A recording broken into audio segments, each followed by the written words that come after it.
I was wondering who it was. What fortuitous timing. Did you need me for something? Nothing in particular. I was simply thinking of having a little chat with you. Please, do relax. But I already am relaxed. I've heard your background is quite the mystery, and what's more, that you possess some sort of unknown power. It's certainly a bold decision for Claude to put someone like that in charge of frontline forces. I don't know if there's anything bold about it. Oh? It seems you do not understand your unique position, then. Each noble house in Leicester commands its own knights, and those knights in turn enact the will of their lords through the soldiers in their employ. But you are no knight, merely a mercenary who commands soldiers in fealty to nobody at all. Maybe so, but all my orders come straight from the Alliance leader himself. What's the problem? There is no problem, per se. You excel at what you do and fight with true valor. However, protecting the people of Leicester has always been the nobility's responsibility, and theirs alone. Some nobles may feel insulted that they have to rely on a simple mercenary of unknown origin. Seriously? The nobles are usually the ones hiring mercenaries in the first place. On the other hand, I hear there are more commanders of common birth in the Empire of late. Given our current lack of resources, the Alliance could serve to learn from them and promote more commoners through our ranks. Which means there should be no particular reason for anyone to resent you. Didn't you just say they might feel insulted? If nobody's getting all hot under the armor about it, then there's no problem, right? That said, this does not change the fact that a noble's obligation is to protect the common folk. Though your exact origins remain unclear, you undoubtedly fall into the commoner category as it stands. Therefore, you are entitled to all the protection a noble is compelled to provide. Simply say the word if you ever require my assistance. Of course, Lawrence. You'll be the first person I go to. Capable guy like you has plenty of sway with the other nobles, after all. You know, at first I thought you were just coming to complain, but you were actually trying to be nice. Me? Nice? To you? Oh my, you are funny. Allow me to explain. I am the heir to House Gloucester, a noble among nobles. My offer of aid was not an act of kindness. It was a means to inform you of your place in this society. You would do well to remember the order of things here in Fodlan. So you just came to tell me how I'm disrupting the order? You are complaining. Most certainly not. Do you really think me that small-minded? I've acknowledged your skills, and all I ask in return is that you act according to your station. Understand?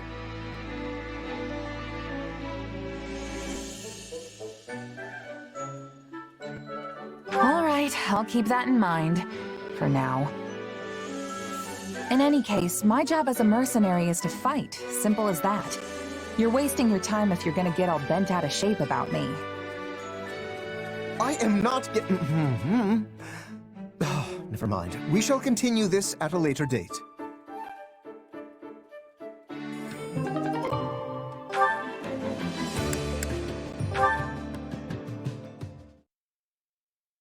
Hey, I was wondering if I could ask you something. I heard that you don't have any parents. Is that right? Yeah, the woman who raised me died, and I don't even know who my birth parents are. That must be tough for you, huh?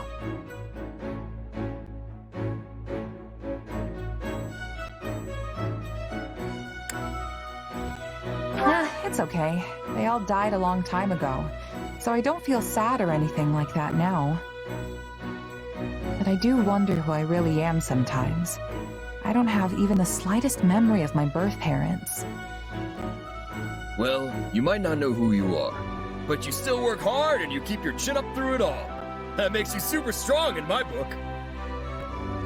Hey, Raphael. Your parents are gone too, right? Yeah, both my mom and pa died in an accident. Well then, you're just as strong as I am. You work harder than anyone I know, and you do it all with the biggest grin in the world. Of course! It's easy when you love training as much as I do. Hey, I just realized something. We've sure got a lot in common. Our parents aren't with us anymore. We're both commoners scraping our way through this war, and most importantly...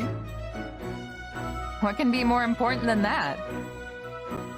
both of us have got some serious brawn! I appreciate that, but our body types are completely different. Not sure this really counts as brawn. Sure, you're a little scrawnier than me, and maybe a lot smarter. But you know, my brain's been getting a constant workout ever since we opened the inn. You have an inn? Oh, yeah. I went home and started one up with my grandpa and little sis once the academy shut down. Running a business like that takes a surprising amount of muscle. Sure, there's regular stuff like hauling things around, but you need brain power too. If you ever want to make a profit, you have to pay real close attention to keeping the books straight. I mostly let my sis handle that stuff, though. That muscle still needs more work for me. Which means I'm in charge of the cooking. But that has its own share of problems. Yeah, it can be tough to find your footing when you switch jobs, especially if you have to start doing things outside your wheelhouse. Trust me, I've had my fair share of growing pains getting used to the army life. Everything's way different from how it worked with my merc groups. But don't you just fight? That doesn't seem so different to me. As a mercenary, the only thing you're responsible for is yourself. Show up and do the job right, and you'll get your pay. But having soldiers to command, people I'm in charge of beyond just myself, that's a huge change for me. And there's way more to military work than just plain combat. Stuff like managing resources, making sure everyone has the weapons and armor they need. I don't think I'm bad at math per se, but it's definitely not something I'm used to doing. And the more stuff there is to keep track of, the harder it all gets. Hey, you're not so good at using your brain either. We're practically twins. That makes us pals now, right? I've got your back. So you just keep on working hard, buddy. Right back at ya. Let's keep fighting the good fight.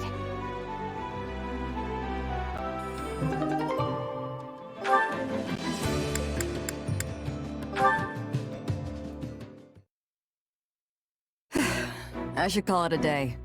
You sticking around? Nah, I should finish up too. Thanks, Shamir. I have to work out new unit formations for our next battle. You're pretty conscientious for a mercenary. That's rare in our profession. Well, sorry to cut and run. Good luck with all that.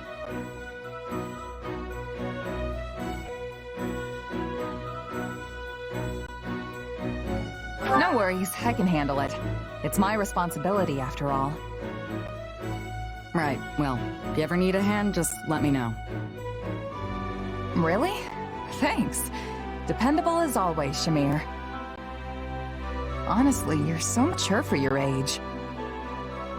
You always seem so composed, almost wise, even when we're just chatting.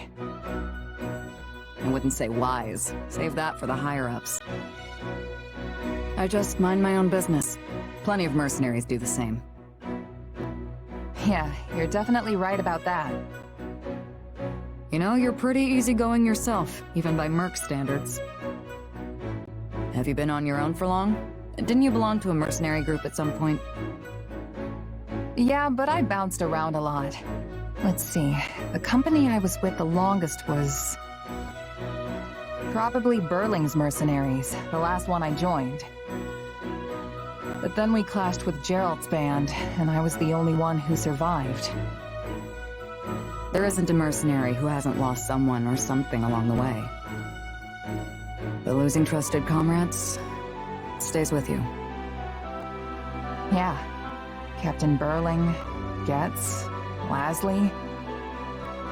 We were a tight-knit group, if a little rough around the edges. I would have been content staying with them till the end. Maybe your experience is what's made you so pragmatic. It takes real strength to overcome past hardships and move on. That's what I think, anyway. You know, you seem way more pragmatic than me. I wonder what made you that way. You should know not to pry into a mercenary's past. But if the right moment comes, maybe I'll tell you about it.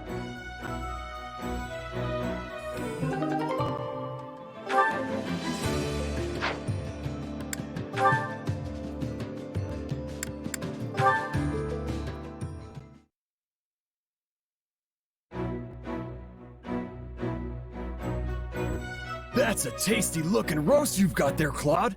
Where'd you get it? Oh, hey, Raphael. I nabbed it from the base we took over the other day. No big deal. Plus, it's about to go bad, so there's no point in trying to ration it out to the troops. Meaning? You're giving it to me! Oh, yes! Hold on there, big guy. Nobody can eat all of this alone, not even you. I was actually thinking we could all feast on it together. Want to help me cook it? You bet I do! Might mean my stomach goes a little emptier, but feasting with the whole team adds a spice like no other. Just leave the rest to me. I'll kick this meat party off in style. Hey, make sure you take it to the mess hall. Is he even listening to me? Wow, this looks incredible. Color me impressed, Raphael. Well, you said it was about to go bad, right? I had to grill it up as quick as I could. I mean, it wasn't going bad in a matter of minutes, but this is a huge help, thanks. Weird, it felt like that was more than we could ever finish, but just mention food to the crew and it's gone in an instant. Too bad, too. I was thinking I could split any leftovers we had with Maya and my grandpa. Doesn't it take days to get here from where they are? It would definitely have started rotting by then. Besides, this isn't really the chapter in history you want an old man and a child going out for a stroll. Yeah, I guess you're right. Still, I hope that day comes soon. Huh? A time when we can invite your grandfather and sister over for banquets whenever we want. A time when it's not so dangerous for them to travel. Not that any of that'll be possible so long as this war keeps dragging on. That's it, Claude! That's it! Whoa! What's all the yelling for? This meal was amazing, yeah. But a little voice in the back of my mind kept saying something was missing. And now I know what it is! Once the land's at peace again, we're gonna have a huge party! With Maya, and my grandpa, and everyone! After all, you can't savor a meal if you've got thoughts of war rolling around in your head. Yeah, I think you're right. A banquet we can throw in peacetime is far better than one we have to put on hold due to the conflict. But in order to make that dream a reality, we'll need to create a future where the wild animals share their game instead of fighting over it. Game? As in game meat? You have more? Sorry, just a metaphor for the eagles and lions, always at each other's throats. As for us deer, we're content with leaves. But where should we forage next?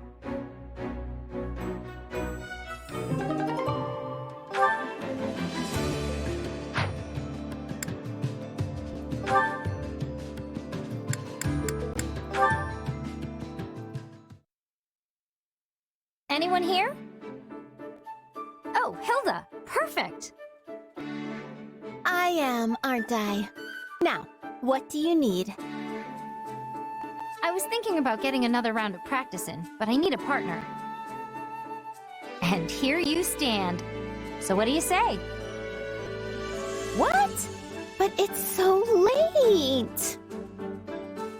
Yes, but I just thought up a fantastic move, and I need to try it out or I'll never be able to sleep. Yeah, but I've already bathed, and I really don't want to get all sweaty and gross again. Wait, is that you? You smell amazing. I know! I use floral oils. I've got a whole bunch of them, and I mix and match based on the situation or just, you know, mood. Wow, that's impressive. I bet you're wondering why I'd go to all that trouble, right? Well, scent is very important. One whiff of something nice can turn a person's entire day around. I get that, but I don't really think it's for me. I'm always training or hunting or something, and the constant sweat would probably wash it right off. Which is exactly why you should use floral scents. Then you'll smell like a delightful bouquet and not some kind of hog farmer. I mean, you're cute already, but you could be the whole package if you just leaned into it. You think I'm cute? No one's ever said that to me before. Or anything even remotely like it, actually. You know what? Let's just do it!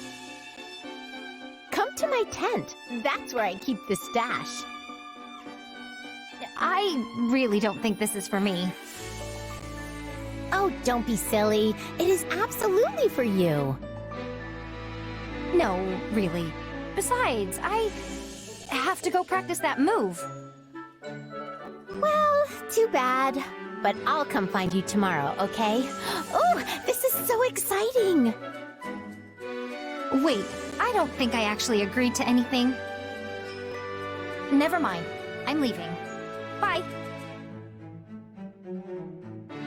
Yup, just a little bit of effort and she'll really be the whole package.